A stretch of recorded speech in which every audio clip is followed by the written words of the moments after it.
Yes, we are ready. Bismillahirrahmanirrahim. Assalamualaikum warahmatullahi wabarakatuh. Waalaikumsalam warahmatullahi wabarakatuh. Praise is to Allah subhanahu wa ta'ala, the Lord of the world, the God of the universe. Peace and salutation be upon our Prophet Muhammad sallallahu alaihi wasallam.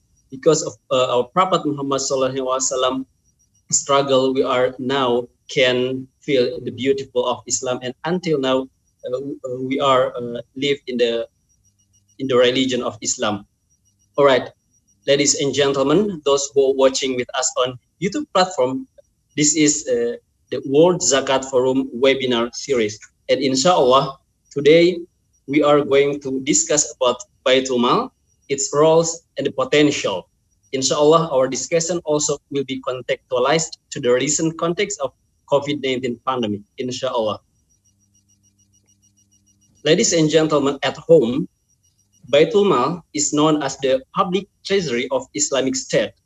It was pioneered and established by the Prophet in the prophetic time, Prophet Muhammad sallallahu alaihi wasallam, and was further extended by Abu Bakr and Umar, who succeeded the Prophet as the Caliph of the Islamic State.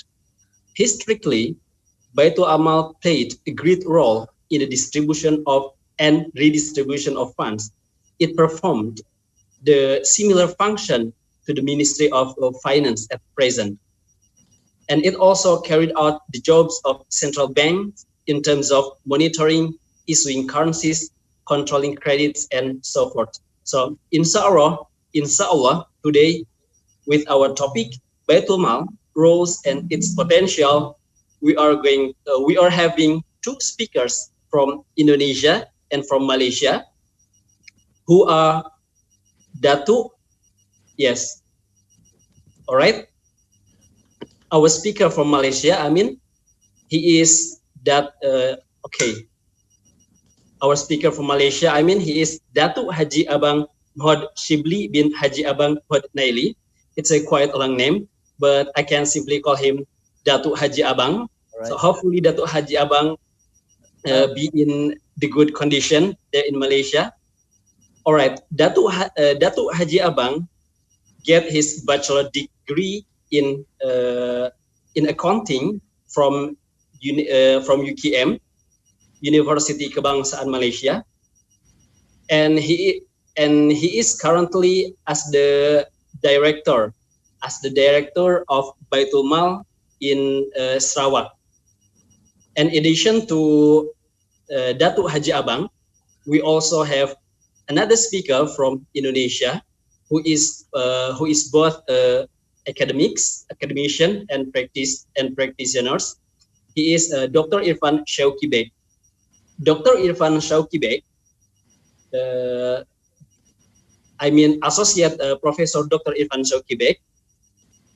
He earned his doctoral degree from International Islamic University of Malaysia. And he is working and he is appointed as a director of distribution and utilization of BAZNAS, and maybe it is the former position of him. And he is the pioneer of CBES index. The CBES index is the measurement tool to measure the welfare that considers spiritual and material factors. All right. Without further ado, we are going to have our first session with Datu Haji Abang. Datu Haji Abang, please, this time is yours. Bismillahirrahmanirrahim. Assalamualaikum warahmatullahi wabarakatuh. My brother moderator Fahmi Ali, and also my brother Dr. Irfan Syauqi Beik from Executive Secretary of World Zakat Forum. So first of all, praise to Allah subhanahu wa ta'ala for giving us the chance to have this opportunity as what we call as the sharing session. And I believe what we are doing now, inshallah, blessed by Allah, we will try to share with you what we have done in actual fact. For Tabung Baitul Mal Sarawak is one of the states in Malaysia, and we manage our Baitul Mal based on our own way of doing it. Okay, basically today what I would like to share in this 15 minutes time, we try to give you some roadmap to show our journey to excellence, where I will try to discuss on 8 areas. First, of course, Mukadimah. The second part on the leadership. And third, on planning, customer, workforce, operation, achievement, and the way forward. So what I share today is actually what we are doing. And I've been assigned to lead this organization for the past 21 years. And today, the sharing will totally on the application of the Islamic, Islamic, you can say it, Islamic jurisprudence or whatever, but this is how we do it in Sarawak, Malaysia. Okay, and if you want to compare us with other Baitul Mal in Malaysia, we are not the same. Because what we are doing are the total operation of Baitul Mal. Not only we collect, we distribute, and we manage the fund of the Baitul Mal, and also we also handle on the Waqf and handle all the wealth of the Ummah in Sarawak. So this sharing, I will first start with our Mukadimah, and I think most of you know already the Islamic requirement, the third pillar of Islam as a basis for the obligation to perform zakat. And from then, we have this, what you call by an institution. We institutionalize the collection of zakat, the distribution of zakat. And this is also, the best part of it is the Muslim obligation, where all eligible Muslims have to pay zakat. So in other words, our role here is how to get the buy-in from the Ummah in order to pay for the zakat. So another part I will stress on here is the Baitul Mal's role. Baitul Mal is responsible for the collection, distribution, and management of the wealth of the Ummah. This is the part that we are doing now, and apart from the Waqf and so on. And during this modern, era, we really benefit the technology. We capitalizing on technology as the catalyst for Baitul Mal's operation excellence. Because the size of Sarawak is almost the size of West Malaysia. In West Malaysia, they have about 11 zakat or Baitul Mal institution. But in Sarawak, the size of Sarawak is almost the size of West Malaysia. And that's why we have to capitalize on technology in order for us to reach as many as possible the Ummah. And of course, when you look at the Baitul Mal per se, it has a very high potential, great potential for growth in the continued emancipation of the Ummah. And that's why what I want to share today is more on what Islam has taught us. And it's very important for us, professional or the ulama, work together to make sure that Baitul Mal will be one and only organization that can sustain whatever economic situation and so on. Okay? Next. Okay, when you look at the leadership, this is very important. For any Islamic institution, or zakat, or whatever, or Baitul Mal, you name it, leadership is very important. As for our part, we have, in actual fact, a tall order from our Yang Amat Berhormat, the Chief Minister. This is a tall order way back in 1989. He mentioned that it is true that the goal of establishing the Tabung Baitul Mal Sarawak on December 5th, 1984 is to make it a trust body to help Muslims in terms of welfare. But firstly, it must expand this fund so that it can be more sustainable for the benefit of the Muslim in this state. So you know what does it mean? It means that not all the fund that you collect, you spend it all or you distribute it all. You must remember, this Baitul Mal must be something that is sustainable in whatever circumstances. Okay? The third part, for Baitul Mal itself, the first thing that we have done before is we must have a pragmatic strategic planning. This is very important because I believe what we have done in 1999, we are reaping the fruit of success now. It really works. How we do it?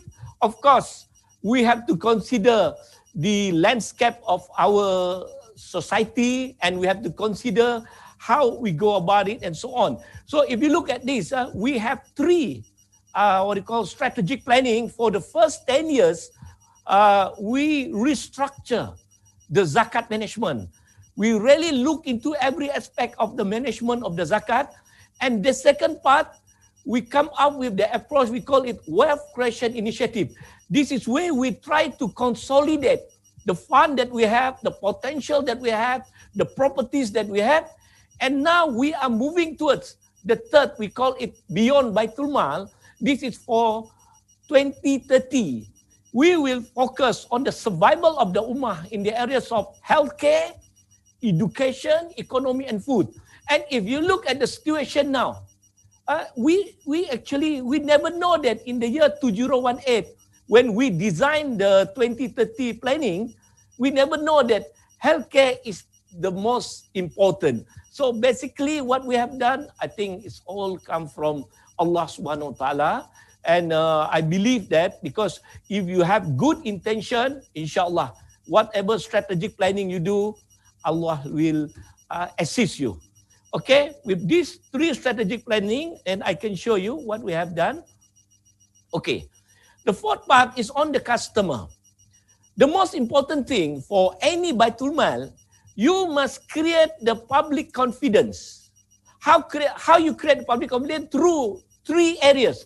First is on the quality delivery system. You must have a quality delivery system. You must use technology, and you must give the poor what they really need. Of course, our focus will be more on education, on the welfare, and anything that really something which is of benefit to them. Okay, the second part, we must have this generally accepted internal control system. This is very important because any system that we do, it must be tailored towards the control system. And last, we have this value system. Value system is more towards accountability, integrity, and we must make sure that whatever we do, if you look at our quality system, we have this ISO, we have the conventional quality system, and we have the ISO for the Islamic perspective, because we have two areas. Because when you talk about zakat, the most sensitive part is that people will question you how you distribute it. How you distribute it, people will question. And also for those who pay the zakat, they will ask, what happened to my money? How you manage it? Have you done the distribution right to the asnaf and so on? So these are the things, that's why we must have these three main area where quality delivery system, generally accepted internal control system, and the value system. Okay. The fifth part is the workforce. These are the engine of growth. How we design it is that we have the synergy between the ulamas and the professional. And handling Baitul Mal is not something that it has to be somebody religious and so on. What matters to us is that the productivity and the God conscious. That is very important to us. If you have what we call a high God conscious, but your productivity is low, I think it's not acceptable for any Baitul Mal. What we want, high productivity and high God conscious. So that's why we call our approach, we ulamas the professional, we professionalize the ulamas. Okay. The sixth part on the operation, I can say that for our Baitul Mal Sarawak, we have this what you call we have the zakat for distribution to fulfill the needs of the ummah, and we have Baitul Mal, another fund where we crowdsource from the public. We have we call this is the buffer fund to complete the ummah fund. All right. And the last part. So, Assalamualaikum And then the third one will be the Waqf, the future fund, to build ummah ownership, funds and property. While right. Okay. Now, I'm just sharing about the operational framework. The most important part is, as mentioned just now, we have the, we must give awareness to our customer, and we must simplify our management to collect by using the technology, and we must also diversify the fund that we have, and we can reinvest, and also the most important thing again, the distribution of the fund to the asnaf, which has been mentioned in the Quran, Surah At-Taubah ayat 60. Okay. Next, in order to ensure the sustainability of the Baitul Mal Fund, we have what you call by the operational arm as the core business, and we have the investment arm as the wealth management. And through this formula, we managed to have to fulfill the needs of the asnaf, and also at the same time we have a fund for the future, because for the Baitul Mal to operate, it can distribute all the fund. We have some balance for us to proceed further.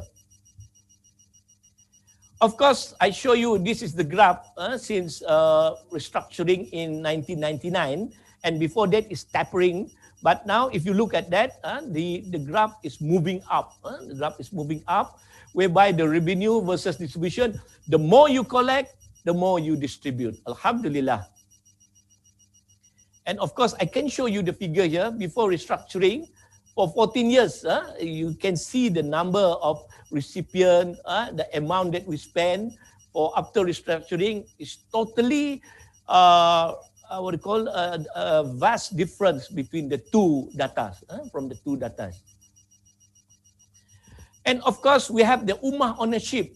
We call it the serving the community, where not only from the balance of the Baitul Mal Fund, the Zakat Fund, we really specify it for the purpose of the asnafs, but we have the Baitul Mal Fund and the Waqf Fund. We managed to have 3 Islamic complexes in the major city of Serawak. One of that is in Kuching, one in Sibu, and in Miri. Here we have rental income.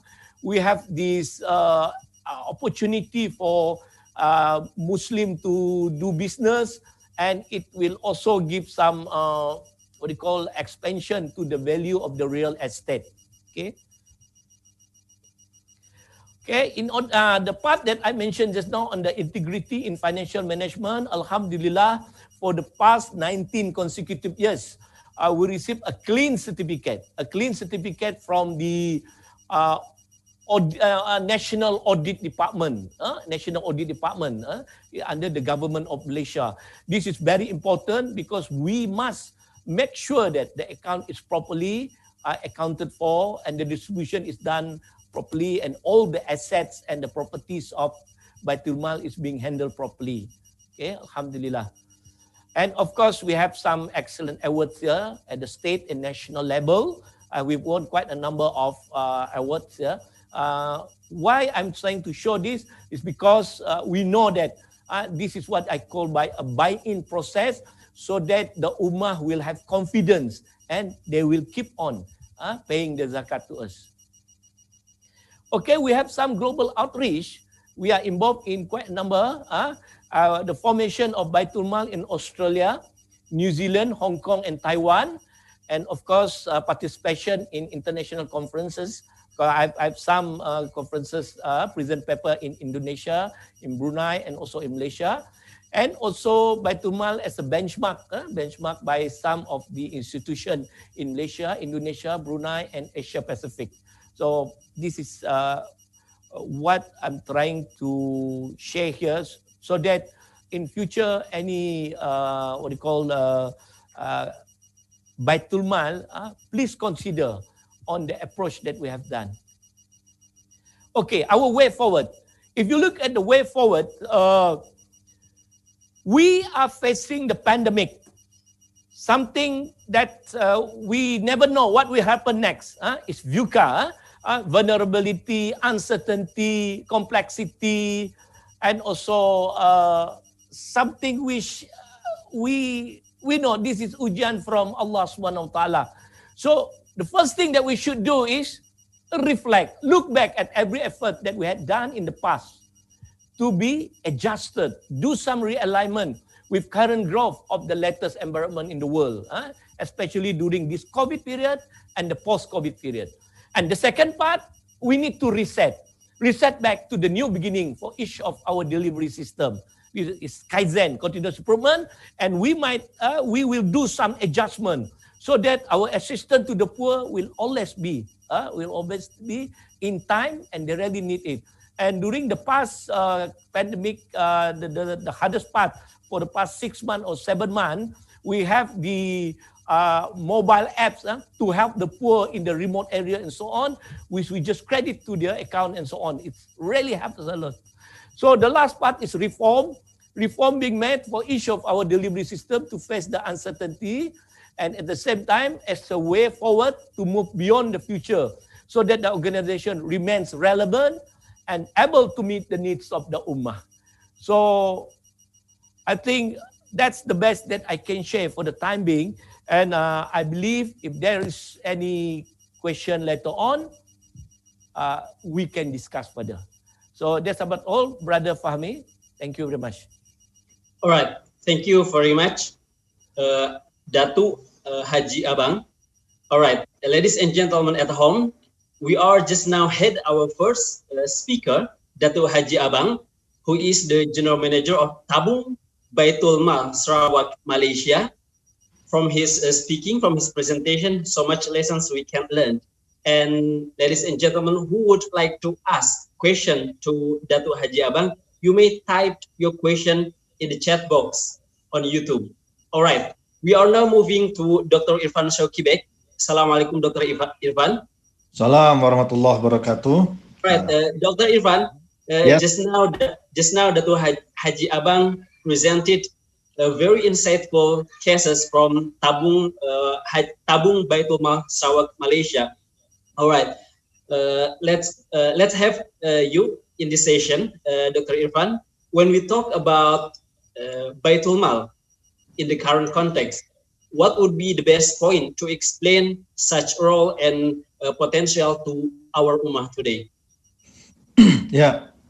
Thank you very much, Brother Fahmi. Bismillahirrahmanirrahim. Assalamualaikum warahmatullahi wabarakatuh. Ahmadu wa nusala Rasul Karim Wabad, and a very good afternoon for Indonesia and Malaysia time. First of all, I would like to congratulate Datu Haji Abang for remarkable presentation and achievement that has been made by Tabung Mal Sarawak, and we hope that your presentation can enrich the experience of global Zakat movement by having Baitul Mal Sarawak as part of our global movement. So congratulations for your achievement in this regard. Secondly, Baitul Mal basically is a concept of a public institution that is responsible to create public welfare. And if we look at the history, various instruments such as Zakat, Waqf, and other charitable fund, source of fund, have been utilized under the management of Baitul Mal. And if you look at also the history, that the Baitul Mal itself also has its own transformation.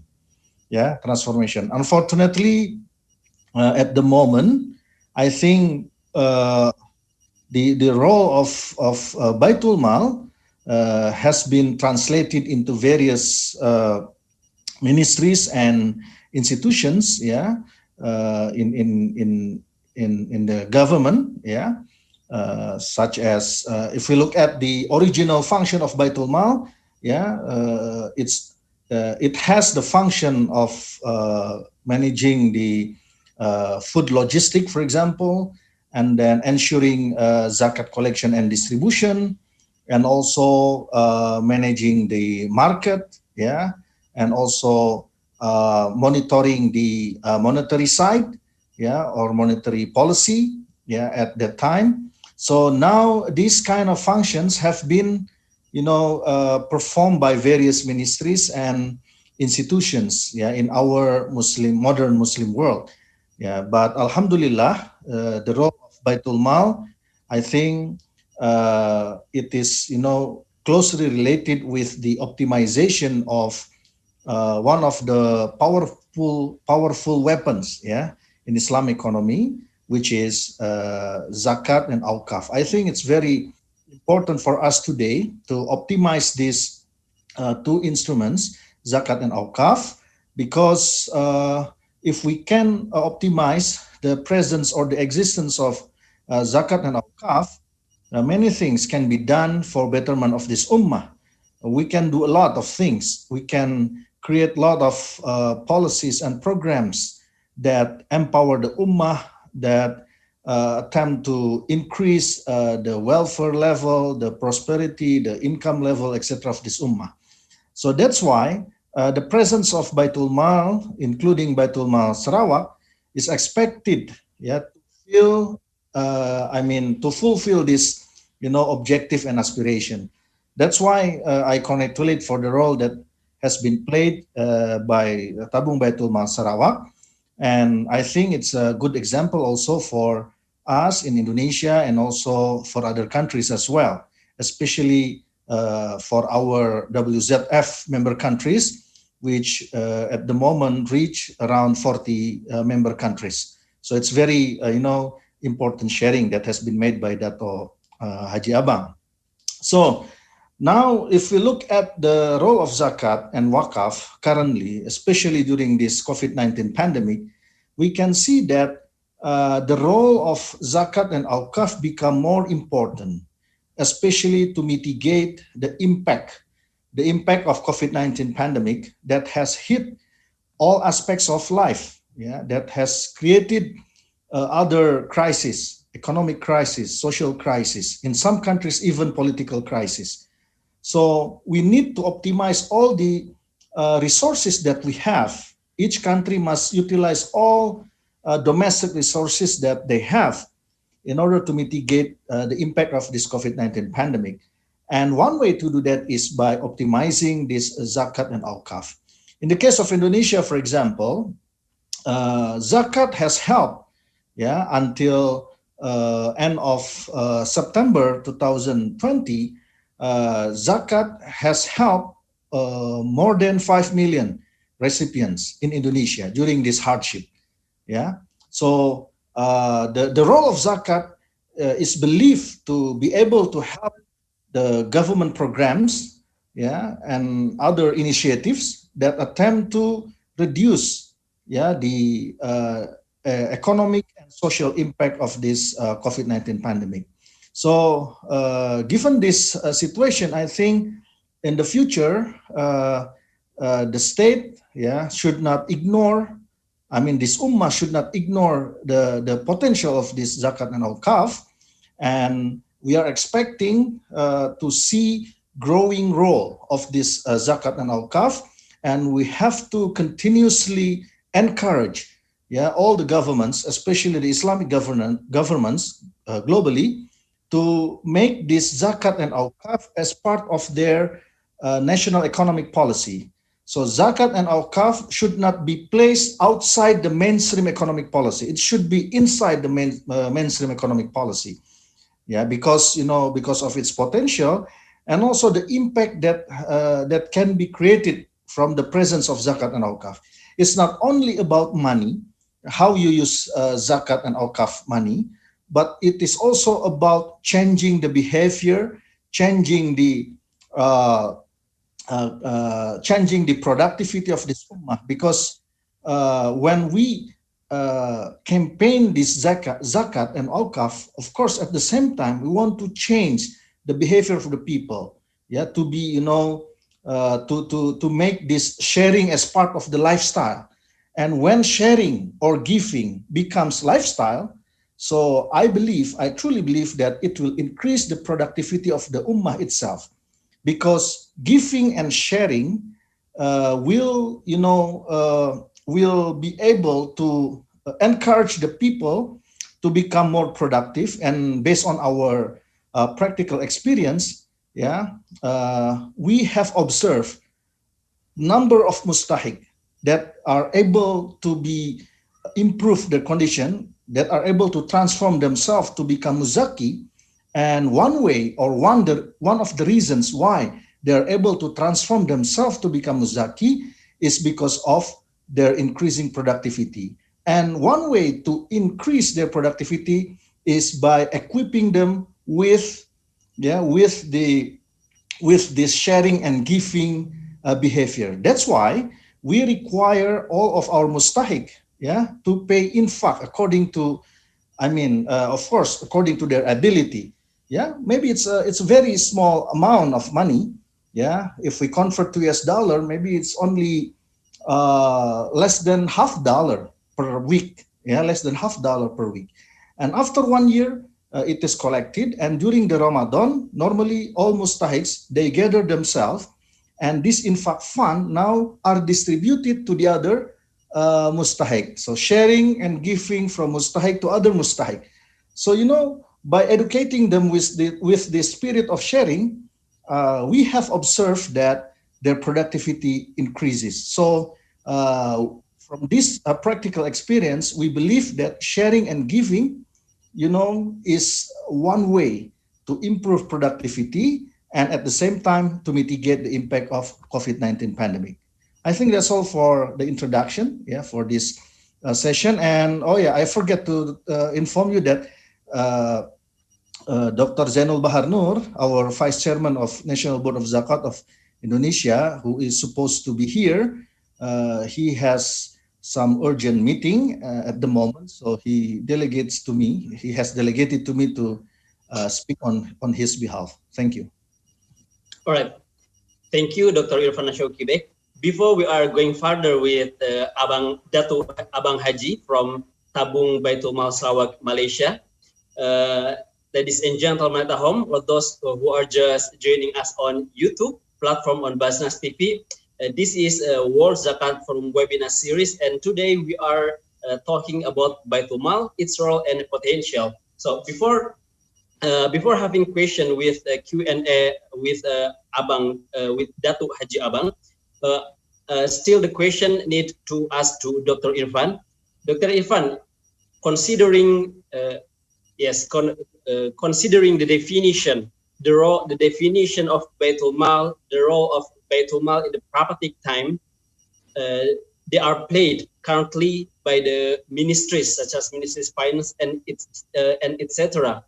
So, do you think that such zakat institution or Waqf institution established, particularly in Indonesia, they also play such role of Baitul Mal? Yeah, of course, it plays some part of the Baitul Mal function, because if you look at the prophetic time during the Prophet Muhammad SAW, the Baitul Mal, of course, it is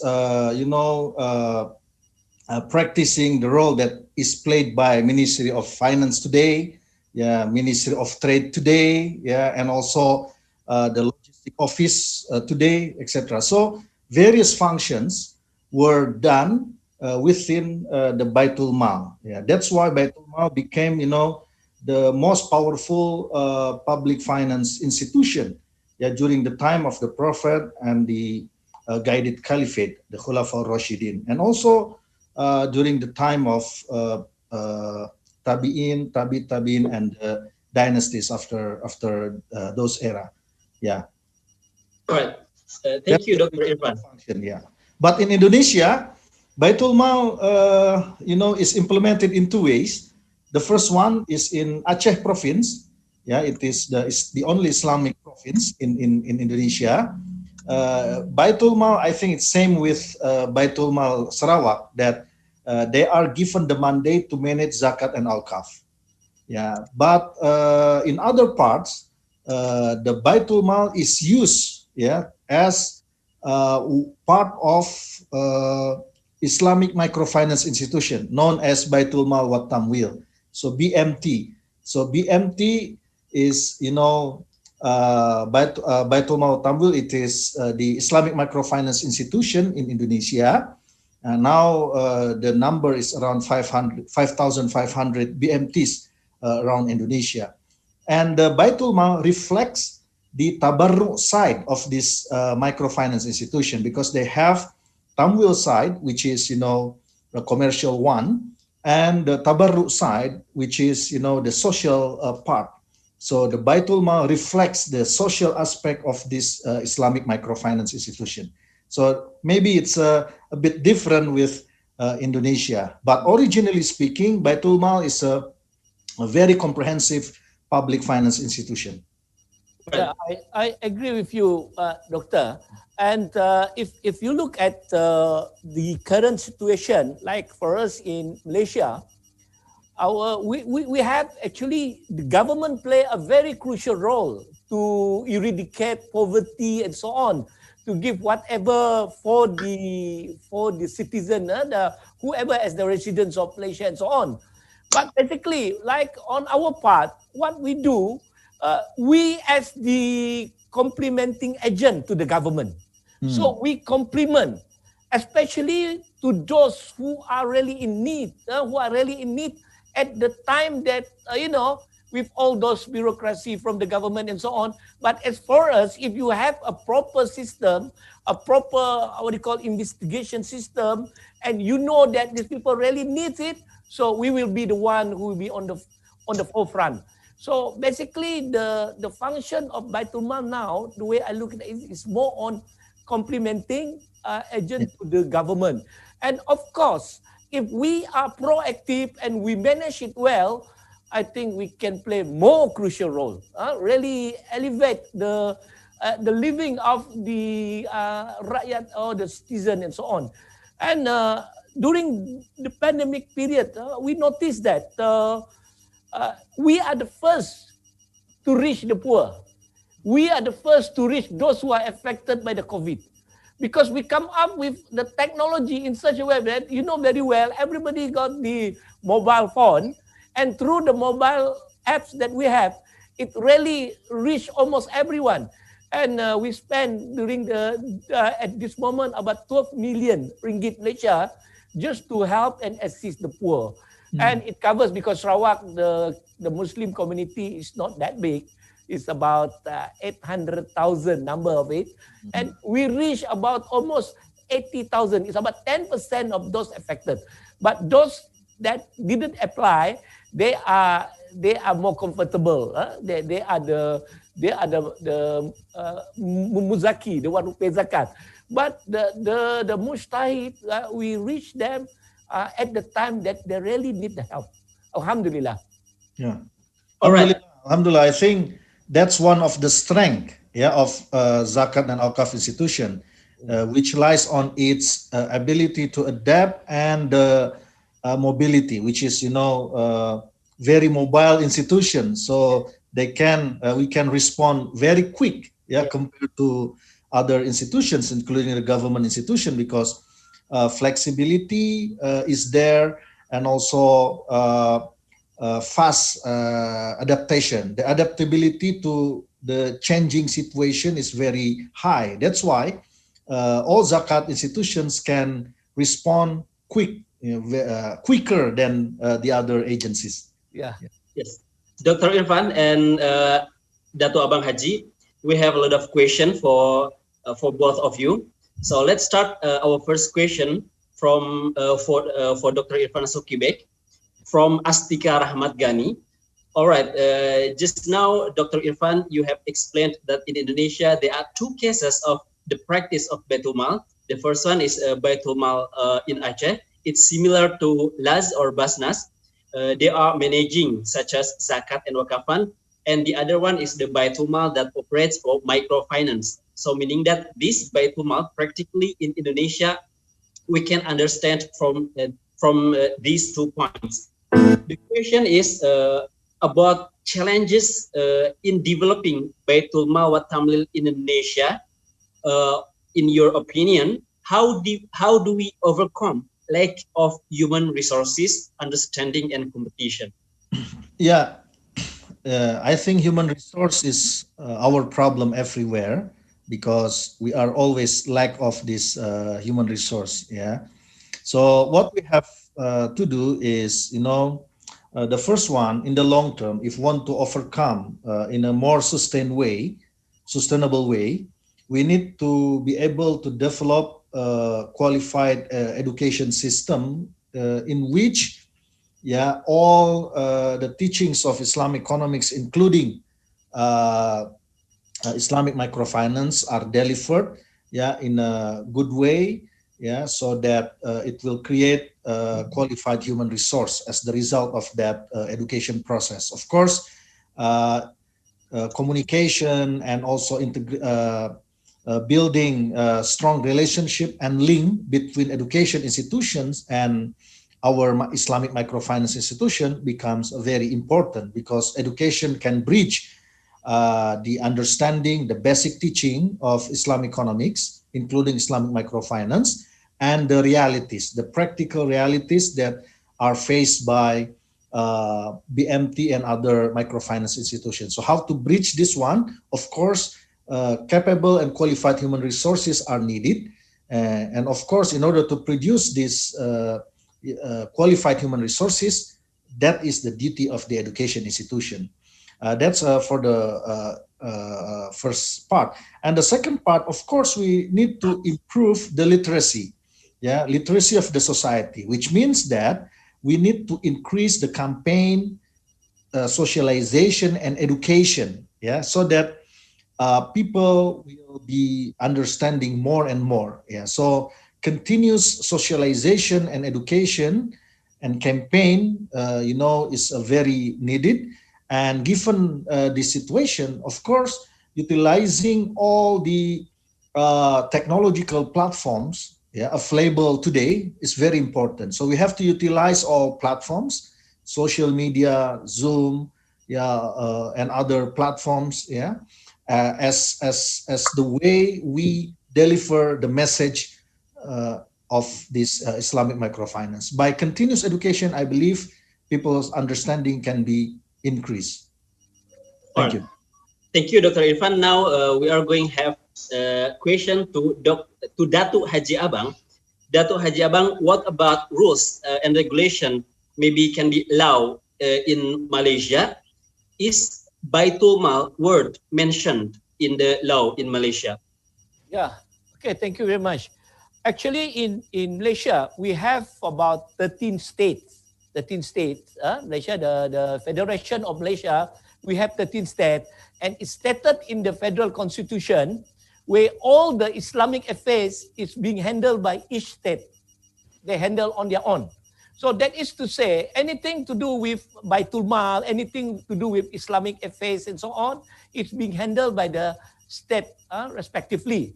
So for our case, when we have this Baitul Mal, we really put it in such a way that what we call an empowerment from the Serawak Islamic Council to Baitul Mal management to manage anything to do with collection, distribution, and also managing of the wealth of the community. Any sadaqah and so on is handled by us. So Alhamdulillah, so far, with full integrity and a proper internal control system, and also we have the professional who are as the management team, and we work together with the ulamas to assist on the Sharia compliance and so on. And with all those ISO and so on, I believe whatever rules and regulation will always be complied by us. And of course, the rules and regulation, it is all entrusted to every state in Malaysia. And on our part, it's not a problem for that. All right. Thank you, Datuk Haji Abang. Is it Tabung Baitul Mal Sarawak in Malaysia is similar to Lembaga Zakat Negeri Kedah of Kedah or Lembaga Zakat Selangor? Is it similar or? Yes, of course. In Malaysia, in actual fact, our Tabung Baitul Mal Sarawak, I consider it a bit unique. We collect we disburse and we manage whatever asset owned by the Islamic Council of Sarawak. And we also involved in the Waqf. In actual fact, if you look at what I have presented just now, we are totally just like what do you call a treasury function for a state. But this what we have shown is more towards the Islamic affairs. It's a total treasury function. We involved in development, the project development, and so on. And that's why what I have mentioned just now, our template, our formula is being emulated by Taiwan, Hong Kong, Australia, and New Zealand. So we are quite different. Like for Kedah, they just collect and distribute. And for Selangor, they just collect and distribute. For Wilayah Persekutuan, Kuala Lumpur, they just collect. On the distribution is being done by others. As for us, we collect, we distribute, and manage almost everything. Anything to do with Islamic affairs is under us. Okay. All right. Okay. That's very interesting. So meaning that Baitul Mal Sarawak, Tabung Baitul Mal Sarawak manage everything. It's almost maybe similar to Lembaga Zakat Negeri Kedah, but then the coverage of the activities much more than in other states in Malaysia. Still with you, Datu Haji Abang. Yeah. Question from Facebook. We have Aloha Hamora.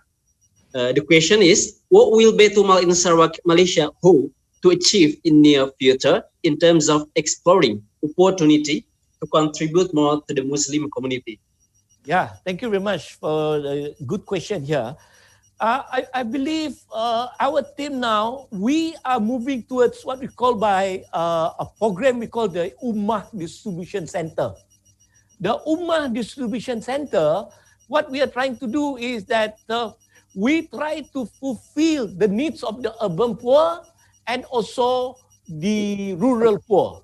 And the function of this Ummah Distribution Center is almost like as a place that will help or alleviate who are in problems and so on. And we will synchronize our assistance using the digital platform where they can have the the e-wallet, the e-wallet for them to top up and so on, so that assistance will always be fast. As you are fully aware, under the financial technology, everything on technology, on online, it will be fast. Because during this period of era, and it's very important for us to have anything which can be of useful to the community in need. And of course, the poor now, the urban poor and the rural poor, two different setup. But I believe by having this Ummah Distribution Center, we can help to solve the problem of the poor. And one more thing again, we will make sure that the web of the Ummah, especially what you call by the Web Creation Initiative, we want to make sure that Baitul Mal will be can be sustainable until whatever situation. Because during this pandemic period or whatever period or the economic downturn as a whole, I think Baitul Mal will play a crucial role. And for those who are eligible to pay their zakat, they rarely pay. They have the time to pay because they still have the wealth. But the poor, those who are in need, of course, Baitul Mal will always be on the forefront. I agree with Dr. Irfan just now. Baitul Mal, based on its flexibility and also the feeling of handling the job, because you are handling the third pillar of Islam, the collection of zakat, and your feeling will be more deep inside and really push you to help those in need. Wallahu a'lam bishawab. Thank you, Datu Haji Abang. Now we are moving to Dr. Irfan Syauqi Beik. We just now have the explanation about law of Baitul Mal in Malaysia, which is different from each state. Dr. Irfan, can you explain about law of Baitul Mal in Indonesia? Is Baitul Mal mentioned in one of Indonesia's act? Yeah, for Aceh, it is clearly mentioned in the Autonomy of Aceh Act. Yeah, it is mentioned there that the mandate to manage zakat and waqf or awqaf is in their hand. Yeah, and it is of course part of the government structure of the province, and also the collected fund is considered as part of the state revenue. Yeah, so provincial revenue. So it also differentiates the zakat in the province and other provinces, including the ones that are collected by BAZNAS. Yeah, so it is considered as part of the provincial revenue. Yeah, and it is directly can be credited. You know, it can be credited directly from the tax. Yeah, and the second thing is, of course, the regulation, yeah, that is related to Islamic microfinance and also Islamic cooperatives. Yeah, so the BMT's regulations are there. Yeah, either from the Financial Services Authority. Some BMTs are under the supervision of the Financial Services Authority or OJK, and most of the BMTs are supervised and regulated by the Ministry of Cooperatives and small and medium business. Yeah, so that is the legal side that give the legal basis for the presence of Baitul Mal wa Tamwil in Indonesia, and also the term Baitul Mal, which is used in Aceh province. All right. Thank you, Dr. Irfan. We are now going to Malaysia, to Sarawak, to Datu Haji Abang. All right. Datu Haji Abang, what would be the greatest challenge has faced by the Baitul Mal Sarawak, and what do you think in the near future that your institution will face? Okay, I think the greatest challenge that we have now is to educate our people with regards to this third pillar of Islam. Because, you know, the needs of the Muslim community now, they are all committed to their worldly matters. Because of their life, the way of life, and so on. But on our part here, the way I look at it, the greatest challenge, how to make sure they will keep on paying the zakat. They keep on paying the zakat, and at the same time, to reduce their criticism to this Islamic institution. Because they will always have this stigma in such a way that if there is poor, people with problem, people with some what they call difficulties, they will always put in the mind Baitul Mal should be the first. But to me, that shouldn't be the way. They must have the thinking of the government should be the first. Because we are living in a country, in a state where the government played a crucial role. Because the community that elect the government. So in this case, what I'm trying to say here is that our people must understand what is actually the roles of Baitul Mal in this modern world. And of course, at the same time, please always give priority to pay zakat. But of course, we have this good advantage in Malaysia under the Income Tax Act 1967, whereby those who pay zakat, they have a rebate. Let's say they have a tax of 20,000 ringgit and they pay zakat 15,000, so they only pay tax 5,000. It's a rebate. It's not a deduction, it's a rebate. It's an alternative to the tax. And of course, that is very important. But to me, we must make sure to keep on educating our people, to tell them the potential of Baitul Mal, because I believe if we manage it properly and if we distribute it properly, that will be the buy-in by as many people as possible. And that is the greatest challenge, the way I look at it.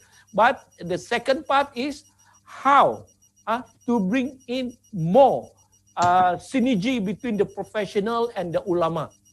If they can have that synergy, insyaAllah, the Baitul Mal will last longer. Wallahu alam sawab. Okay, thank you, Datu Haji Abang. We all okay. Still with you. I have a question about Sustainable Development Goals 2030 of the United Nations Development Program.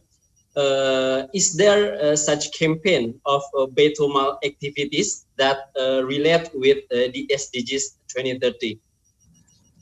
Yeah, on our part, we have no problem on that, because I believe the sustainable growth development, as mentioned just now, on our strategic planning until the year 2030, we really focus on the healthcare, we focus on the education, and we focus on the economic well-being, and also the food. And I believe that 4 areas, I think it is in tandem with the sustainable growth development by the United Nations. And on our part, those 4 areas are the area that we must focus in order to make sure, because we here, the Muslim are the minorities. We are only 25% of the population in Sarawak. So we are the minorities. That's why the assistance of Baitul Mal here, we must tailor it in such a way that we can cater the needs of the ummah in whatever circumstances. That's the reason we focus the healthcare, the education, economy, and also the food. Through that, inshallah, come a time later on, our people will be taken care of. Yeah. All right. Thank you, Dato' Haji Abang. Now we are moving to Dr. Irfan Syauqi Beik. Dr. Irfan Syauqi Beik, I think we are going to end up this discussion. So what would be your last points, your final points on the potential of Baitul Mal? Yeah, of course, Zakat and Waqf are, having a very great potential, and it is our duty now to optimize these 2 instruments, and therefore we need, to strengthen our effort, our endeavor, to optimize the potential by increasing the quality of management, of our institution, because increasing the quality of our institutional management is very important in building trust, so that people will be attracted to pay zakat and Waqf and other religious fund, and also it will affect the distribution side of this fund, because it is very important, as Dato says, that distribution is, is very important because it is directly related with our effort to increase the welfare of the ummah, to empower those who are categorized as the mustahiq, the poor, the needy, and other eligible asnaf. So I think it requires our continuous effort, and also don't forget to also relate our effort to global issues, such as the SDGs, because now achievement of SDGs become one of the parameters, that needs to be fulfilled by any country in this world. So we have to make sure that Zakat and Waqf play significant role in the achievement of these Sustainable Development Goals, as these SDGs have been agreed by most of the countries in this world.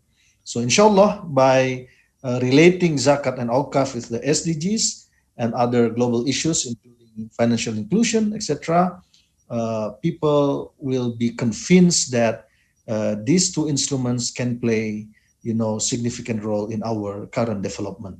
Thank you very much. Thank you, Dr. Irfan. Now we are having our last point from Dato' Haji Abang. Dato' Haji Abang, what would be your, what would you say for you as your last point for the role of Baitul Mal, particularly to mitigate, to face the COVID-19 consequence? Yeah, Alhamdulillah, that is the best statement that we should say, because with Baitulmal around, I think we have an instrument to assist the government to solve the problem of those who are in need. And of course, we would like to see that more people will keep on paying the zakat. And of course, if you look at what I have explained earlier, the most important thing is that we, as the one who has been entrusted to handle Baitulmal, to make sure that our delivery system will always be at the tip top, and to make sure that those in need really have the assistance from us. And of course, you cannot deny the fact that technology during this era of digital, you must have it in any whatever organization, the Islamic organization. And of course, the most important thing is the understanding between the ulama and the professional. They have to work together to make sure Baitulmal will sustain until whatever time. Thank you. Thank you very much, Datu Haji Abang and Dr. Irfan Syauqi Beik. And ladies and gentlemen at home, we are coming to the end. Our discussion today at least have answered two questions. What is Baitulmal in the prophetic time, and what is Baitulmal in the recent practices? We have discussed this from Malaysia and Indonesia's guests. Those who are joining us just now, you can watch us again. And thank you very much. I am Fahmi Hudaefi. Wassalamualaikum warahmatullahi wabarakatuh. Waalaikumsalam. Waalaikumsalam warahmatullahi.